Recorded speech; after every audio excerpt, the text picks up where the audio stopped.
it's fascinating, and I'm obviously familiar with everybody on the panel. There's a couple of things, and I'm toss it back to you guys. I think this issue, so what Neil just said about, the thing is I think that technology and particularly analytics are not going to be neutral propositions. And it's about the choices we're going to make, because we can make the average kids better on average, or we can do the hard work of trying to create more equitable opportunities to get more talent, because we just throw a lot of human capital away. And I actually would, if you don't mind, I have a question to Nish, because to issues of access, so there's on the one hand, we can embed flexibility at time one, right? So we can talk about, we know how people vary, put it in, but then the hard work becomes, how do I understand where you're at as you're progressing and adapt, right? And not to embarrass you, but I think, I'm sad at night when I hear everybody talk about adaptive learning, because there's very few instances where I feel like people have got it right. I think you've actually got it right at the level of learning. And I wonder if you could say a little bit about the variables that you suggest need to be in place to do true adaptive learning. Yeah, thank you for your comment. I think one of the biggest problem with the adaptive learning system that were created, and I believe few $1 million were spent on by various vendors and companies, was first to understand the learner behavior. And the way they did it by doing a very long survey, almost like Myers-Briggs. How many of you know Myers-Briggs? The personality type kind of thing. And then you typify them and they say, okay, this is the kind of instruction we are going to give them. But in my research, what we realized that not only students learn differently, which we all know even intuitively, but they learn different content differently. So it's not that you can typify them once and then give the instruction accordingly. You have to, in real time, assess them with different content as they are trying to learn that. So in terms of the variable space, I think you have to create a phase space, as we call it, in terms of the content as well as how students are going through that content as atomic trajectory of their learning behavior. And the reason I was successful in doing that, because my background is molecular dynamics. So I treated student as an atoms, and there were a lot of correlations. It's like self-correlation, cross-correlation, mean square displacement from their learning objective. And if you look at different kinds of other variables, like radial distribution function from all the content that you're looking at, wonderful data analytics can be done on individuals and then provide them real-time feedback as they go through the system. And once you provide them feedback immediately, and not, as you said, next day in the morning. And that immediacy is very, very important for them to adjust, because human beings are extremely good correlators of their own process. And if they can understand that how they would improve by using an adaptive system, they are hooked just like they are hooked in the gaming system, because they want to see the maximum score. And I think the problem in the system that we see here is they are mostly tutoring systems with some of the variability. I'm talking about the adaptive system, those are being claimed today. They're mostly intelligent tutors. They're not adaptive enough that they can do. So the other side of the equation is also adaptive testing, or what I call diagnostics. Because testing is like you're judging them, how they're good or bad. Diagnostic is to understand how they're doing that task and where they're ending up. And that also have to be adaptive. Because you cannot do these multiple choice questions and say, I understood how you do. You have to also understand what level of difficulty and what level of complexity. So the way we have come up with Learning Cube is coming from all different kinds of learning strategies, but at the same time looking at every click, every correlation they are building on the way, and then providing them real-time feedback so that they can improve. And you will not believe what data we have collected. We kept the threshold to 70% or 80% for completion of the task. None of the students would stop at 80%, because once they know how to go from 30 to 50 to 80, they want to get the 100%. And when they go with that competency in the classroom, there is a very big difference in terms of self-esteem of learning. And that psychological behavior is very, very important in learning. Long answer to your short question. You guys have a chance to build the primitives of your own ecosystem, but the foundation you lay will determine a lot of what's even possible in the future. So Matt, you're, my understanding, so looking at not just how students do in school, but what happens next? You were saying some things about, so is it right into? Yeah, so the study is based off of whether a student gets a job related to their major. The reason why we did that is we found out that 95% of students actually choose their major based off something they enjoy. So the thought behind the analysis that we wanted to provide was, well, students should be getting a job related to their major. It's something they enjoy. And so based off that, we created a tool to analyze that, and we feel that it's a good performance gauging tool to analyze your programs. And what we were initially doing is we were initially analyzing, what happened to them after they graduated, what type of job did they get, where did they go work for. But we found out that the analysis was a lot more complicated. If you compare schools like the School of Education as opposed to School of Business, School of Education is more concerned with how many students are getting certified to become teachers in the state, as opposed to School of Business, what company you're working for, how much money you're making. So we found that the analysis is a lot more detailed, and so we're working with a lot more schools within the college itself to really nail down what the outcomes are, what the objectives and goals are within that particular program. Like the potential for not just doing well in learning and understanding how students at UMass, for example, are progressing, but the longer term kind of implications of like understanding where you're trying to get to and what's going to get you there. So I think that's really fascinating because that we often are worried about issues of transition, either into college or out of it. I think this is a really striking example of where analytics can provide a big part of that. Let me add to that. So what we're doing too is we're working analyzing the programs itself internally. And a good example I give is when I was studying at BU, I took 10 graduate courses to complete my master's degree. And I only remember one in particular because it was horrible. The professor was horrible, and so we want to kind of eliminate that. How do we get it to where I say, oh, all 10 courses were awesome, they were great, and so that's what we're trying to do is analyze that internal information also.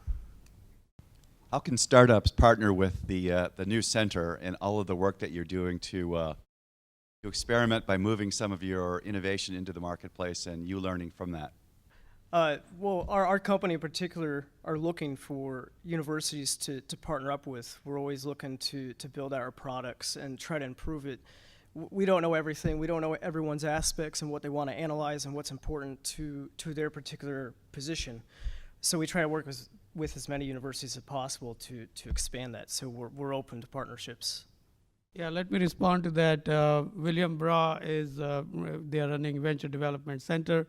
I've recently become partner with Venture Development Center, and I think it's very important that some of these innovations get sufficient amount of funding so that they become a dominating force and replace some of the existing one-size-fits-all models which are really hurting the process of online education.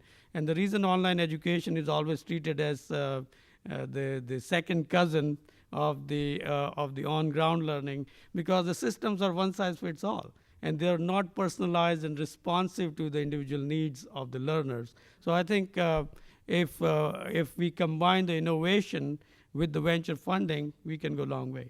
So I have a question. I want to use the example of Todd's son celebrating his misguided architectural endeavor, where he was exposing his nascent skill in materials and structural design and architecture in comparison to his colleague, the young, perhaps offspring of an MIT architect. And you wouldn't have gotten that information about what he was doing with that pile of candy and graham crackers unless you'd had that connection with him. And unless you have the space and time to slow down that conversation and that learning moment and actually talk with him to find out what he was doing and why, what goals he had identified, where he'd gotten those goals, how he felt he had met those goals, all of that textural piece that was behind, I think, the selection of that image as part of Todd's talk. And I'm curious about how in your work, a couple of you, maybe Nish, maybe Betsy, maybe Neil, if you could talk a little bit about how in your work e-learning can provide that space, and time. Not in the data mining sense, but in that connective way, so that both learners and instructors can understand what learning is happening and get behind the what can be more simple level data that you get from a quiz or a test or a quick comment, and how that connection can be built in order to enable that. Yeah, that's a great question. Let me take it first and then others.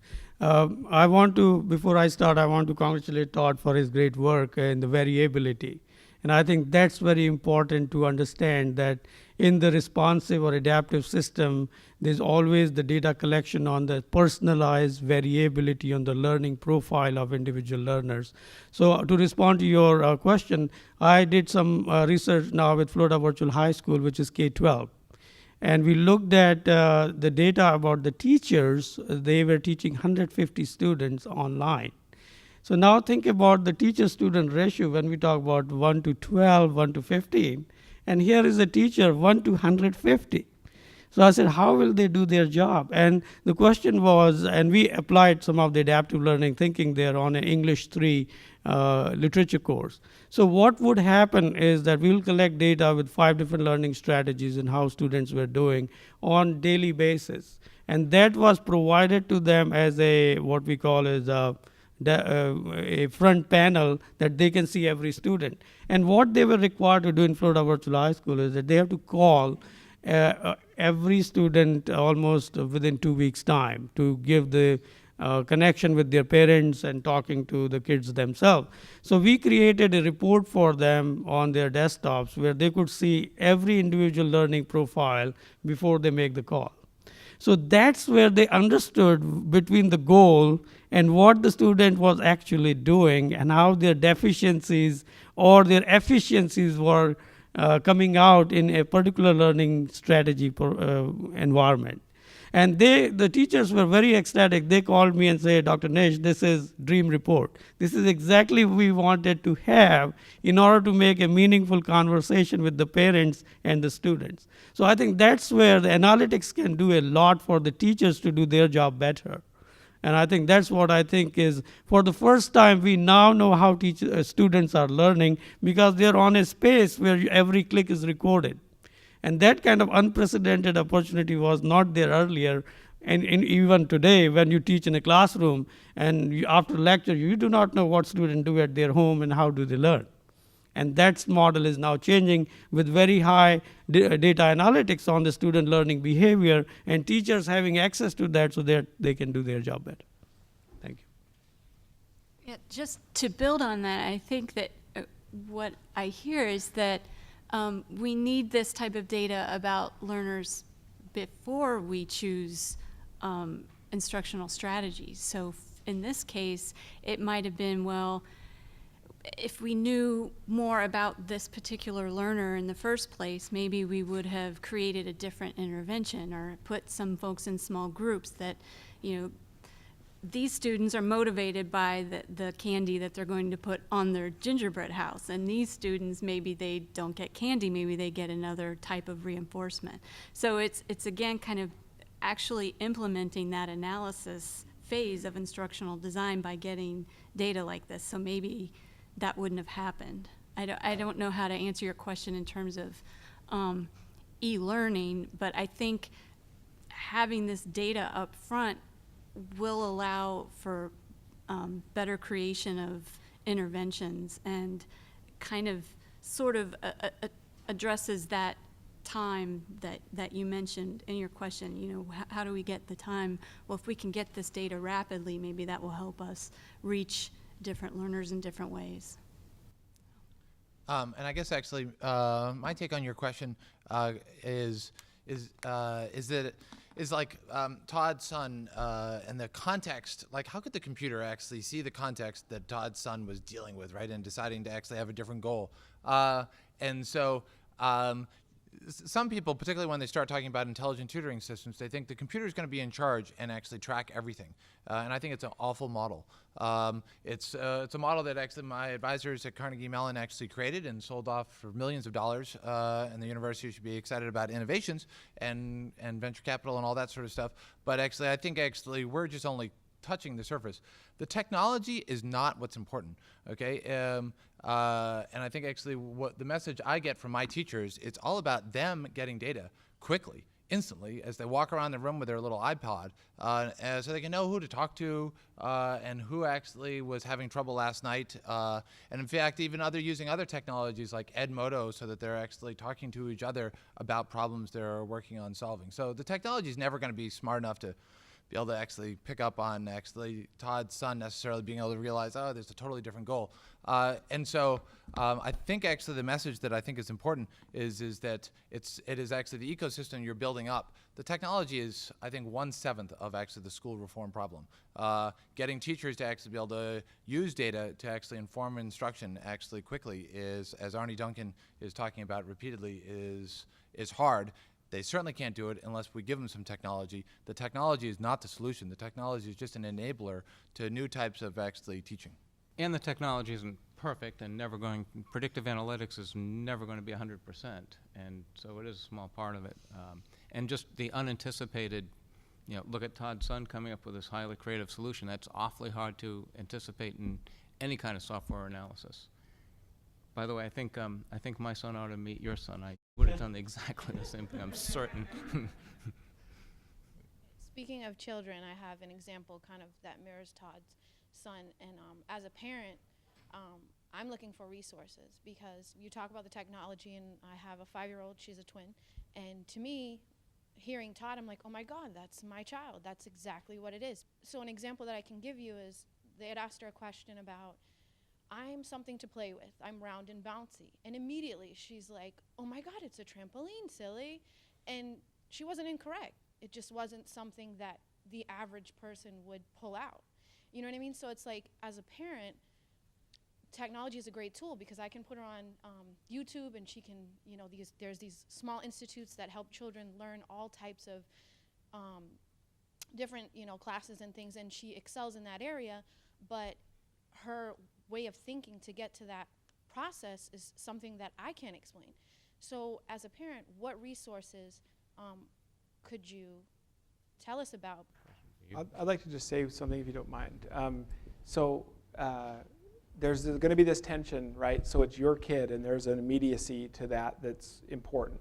And at the same time, understanding how that urgency fits into the grassroots pressure that needs to come. Because what you're seeing on the panel here are people in different aspects of the supply side that have done really good work in design and analytics that I believe represent what's good and possible and responsible and essential for the revolution. I think the challenge right now is on the demand side, that in fact people don't understand the problem, so they don't understand the solutions when they see them. And I think that we need to do, and I think that the center can play an important role, not just in research, but in dissemination and being that trusted place for knowledge so that a parent can come and say, what's real, what's not, what do I push for? Because until we get, I believe that we're what John C. Brown said about innovation in general, that you can't just tell people, you have to give them a new set of eyeglasses to see the world. And then we need to put stuff in their hands that they can feel the power. But I think right now we're missing the demand side, that people demand more flexibility and variability. So I just want to add to that is the 1 sigma problem, and I think that's where most of the kids or 2 sigma problem.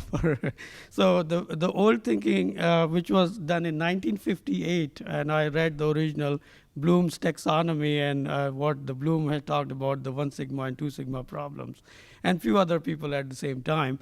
I think still persist in our education system after all these years. And what that does is it cuts off student at the both ends of the bell-shaped curve. And I think what I hear you talking about is some kids who are on the higher side of the bell-shaped or at the lower side of, or even disability side of the bell-shaped curve, they do not get served. And I think when there are systems who are responsive and adaptive, I believe that will be a quantum jumps where we can take the variability not as a sigma problem, and we call 1 sigma, 2 sigma. I want to go to 6 sigma. And we all know about 6 sigma is 99.9% completion rate.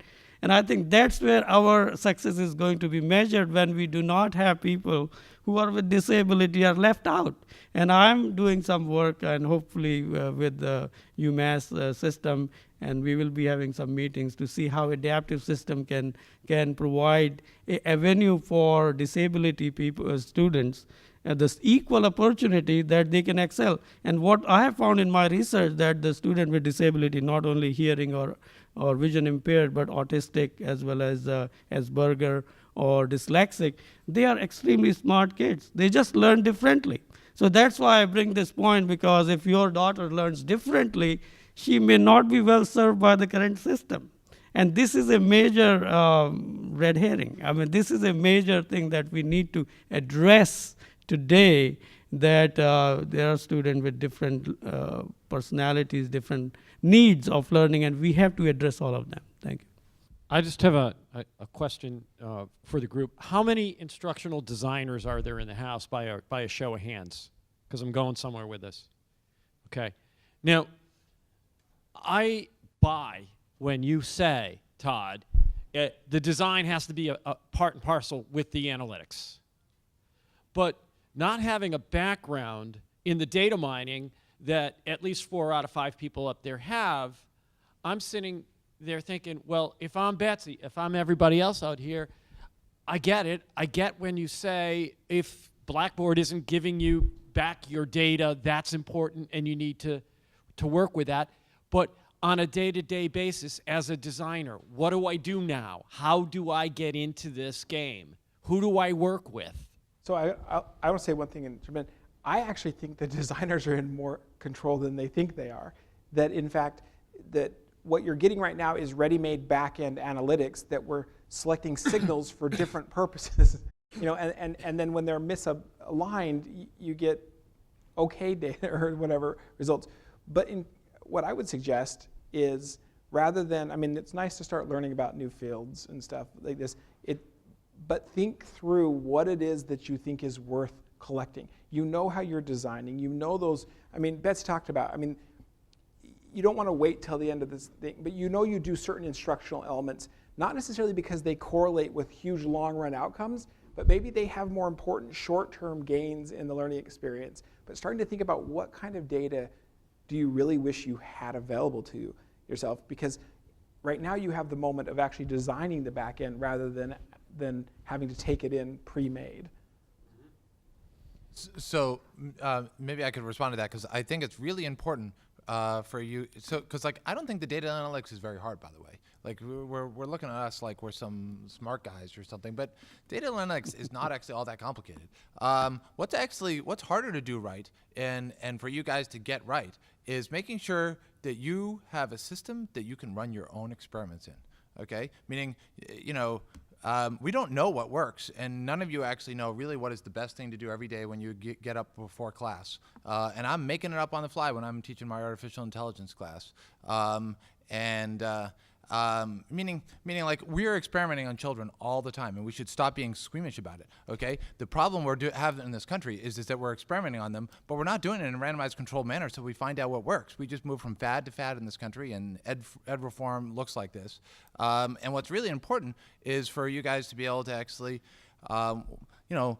So for instance, inside assessments, as kids are doing homework tonight, when they actually hit the button saying, hey, I want some help, okay, we're randomly assigning them actually with help A, B, or C, okay, so that we can then actually learn, well, which one actually works? So then we can actually do something about it and then throw out A, because it turns out A never works, or A works only for low knowledge kids, and then maybe that's really good. And so the key thing you got to do is actually have a platform that you can actually control, that it's not just actually having the data, but actually being able to learn. And so if you've got an instructional design system, how can you, like, learning about human learning is all about actually doing randomized controlled trials.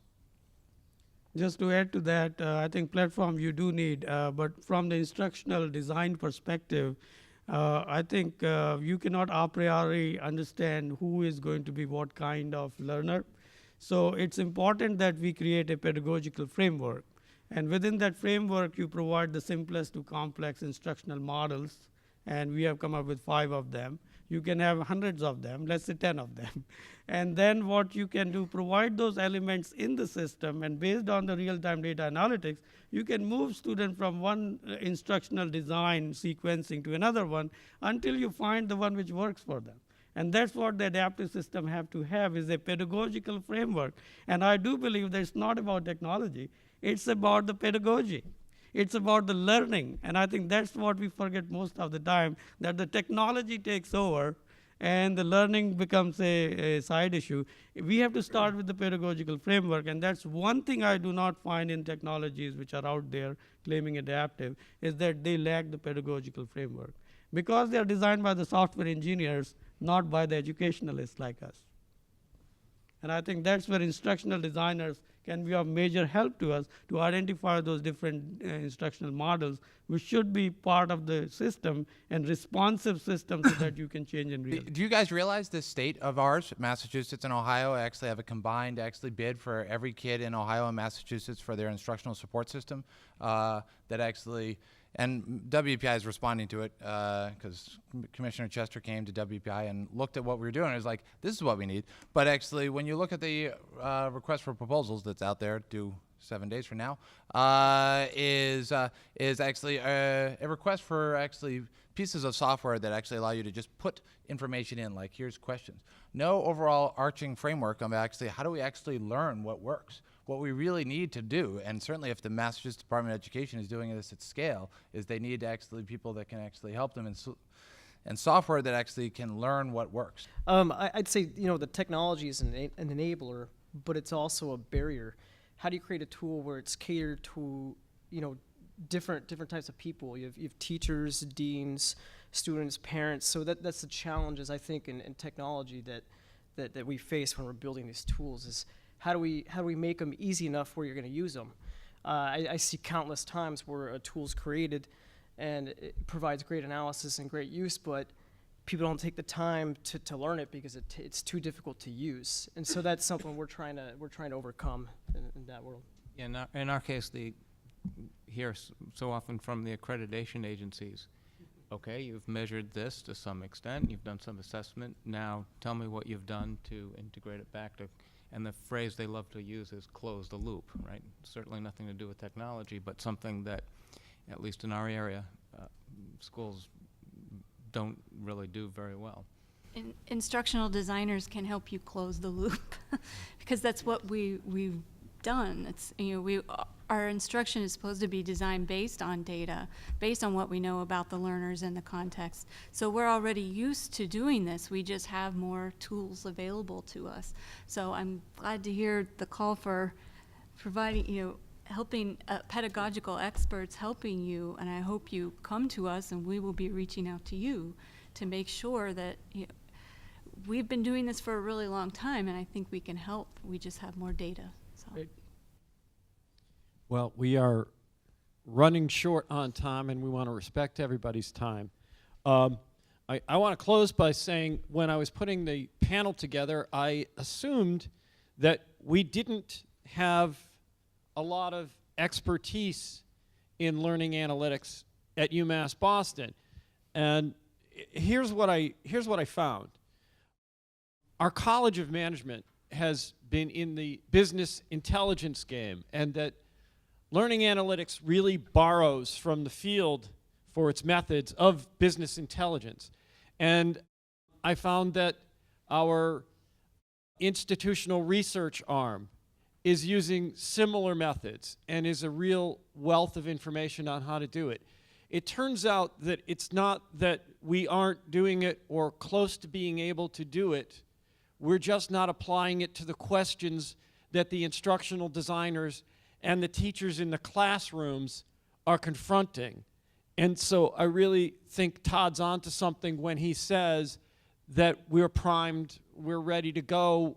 It's a big task, but we have the resources and we should trust ourselves to at least examine whether we want to go there together. And I want to thank so much Todd for putting these ideas into our heads in the first place, for our wonderful panelists for sharing your expertise and your viewpoints. I want to thank everybody for coming, and I want to thank everyone who supported this. Thank you for coming.